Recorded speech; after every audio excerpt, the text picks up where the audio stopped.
there are several ways you can enjoy your oats without having to cook it, and this is one of it.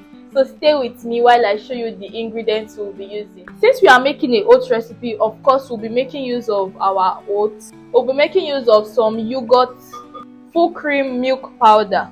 You can use your preferred fruit of choice. I'm using some grapes, some pear apple, and some red apples. Use any fruit you like. These are some of my favorite fruits, so I'll be making use of this.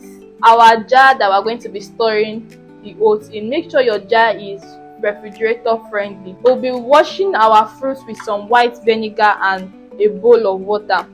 For extra sweetness, you can choose to use honey, sugar, but I'm using my homemade maple syrup. So tell me if you want the recipe of this maple syrup in the comment section. Hold on, I'm forgetting something. If you've not hit the subscribe button yet, please hit your subscribe button. This is the best time to join this beautiful community. So hit your subscribe button so that you can get more recipe videos, and don't forget to hit the notification bell right beside the subscribe button.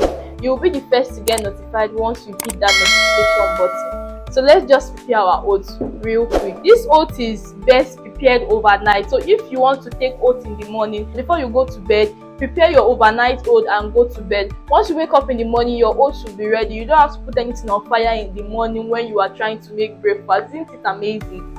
It is amazing. We're going to start off by adding in our yogurt into the jar.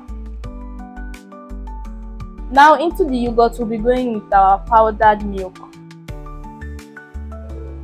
To rinse our fruits, I'll be making use of white vinegar. So I'll be going in with a little of white vinegar into my water. I'll then add in the fruit. Give that a very good rinse, because you know at the market a lot of ants are touching our fruit, so we need to wash off all the bacteria away.